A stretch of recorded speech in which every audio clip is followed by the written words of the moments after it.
2013 წლის 1 სექტემბრიდან ძალაში შევიდა კანონი, რომლის მიხედვითაც მუნიციპალურ ბაღებს მთლიანად სახელმწიფო დააფინანსებს. ახალმა კანონმა მშობლები გადასახადისგან მთლიანად გაათავისუფლა, თუმცა ბაღებში გარკვეული პრობლემებიც შექმნა. მას შემდეგ, რაც ბაღები უფასო გახდა, სკოლამდელ დაწესებულებებში რაიმე სახის გადასახადის შემოღება აიკრძალა.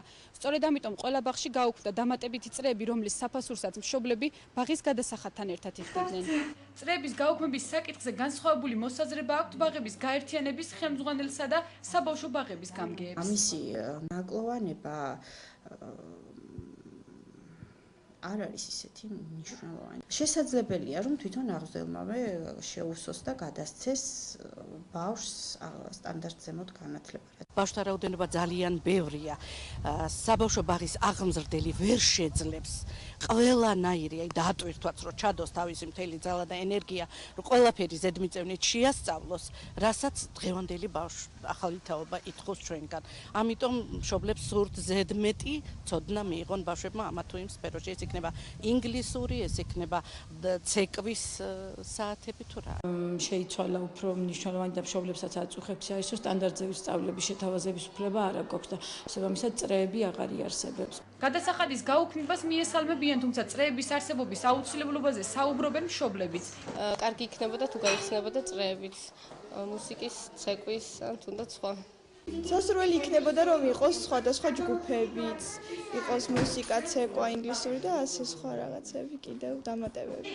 ახალი კანონის თანახმად ყველა ბაღი უზრუნველყოფილი უნდა იყოს მაღალხარისხიანი სასმელი და ცხელი წყლით, გათბობისა და ვენტილაციის სისტემით, ასევე სრულფასოვანი მრავალფეროვანი კვებითა და სამედიცინო მომსახურებით. მიუხედავად ამისა, ბაგაბაღების გაერთიანების ხელმძღვანელი აცხადებს, რომ აღნიშნულ სტანდარტებს ბაღების გაერთიანებაში შემავალი ვერც ერთი სკოლამდელი დაწესებულება ვერ აკმაყოფილებს. ინფრასტრუქტურას რაც შეეხება, ეხლა ყველაფერი მოძველებულია, მაგრამ შეძლების დაგვარად მაინც მზრუნველობა ძალიან დიდია სკოლამდელ დაწესებულებებში და სიძველეა, მაგრამ სისუფთავე ყველგან გვაქვს. ეს იმდენად პრობლემური საკითხია, ერთ დღეში, ერთ თვეში მოგვარებადი ვერ იქნება. მოცულობით უდიდესი სამუშაოებია შესასრულებელი. ჩვენ ყველანაირად ვცდილობთ, რომ ჩვენგან მშობელიც და ბავშვიც იყოს კმაყოფილი, მაგრამ დღევანდელი ინფრასტრუქტურა არ გვაძლევს იმის საშუალებაც, რომ აი მშობელი დავაკმაყოფილოთ და ბავშვი დავაკმაყოფილოთ ჩვენი ინფრასტრუქტურული გარემოთი. ახალი კანონის ამოქმედებამდე თელავის მუნიციპალიტეტში არსებულ 5 საბავშვო ბაღში გადასახადი 25 ლარს შეადგენდა, ხოლო დანარჩენ 22 ბაღში 15 ლარს.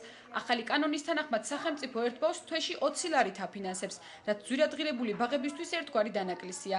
თელავის მეშვიდე ბაგაბაღის ხელმძღვანელი კი აცხადებს, რომ მათ სახელმწიფო თითოეულ ბავშვზე არა 20, არამედ 15 ლარს უხდის. დღეის მდგომარეობით ყველა სკოლამდელი დაწესებულება მუნიციპალიტეტში არსებული არის ბაგაბაღების გაერთიანების შემადგენლობაში და ფინანსდებიან 20 ლარით და სრულიად დამოკმაყოფილებელია ეს 20 ლარი იხარჯება კვებაში.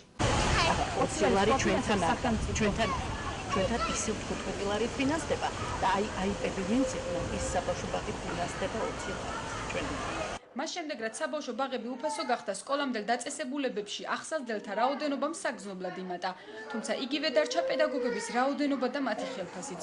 თუ გავითვალისწინებთ იმ ფაქტს, რომ დამატებითი წრეების გაუქმების შემდეგ ეს ფუნქციაც პედაგოგმა უნდა შეითავსოს, კითხვის ნიშნის ქვეშ დგება საკითხი, რამდენად შეძლებს პედაგოგი მცირეწლოვანთა სრულფასოვან აღზრდას და მომზადებას სკოლისთვის.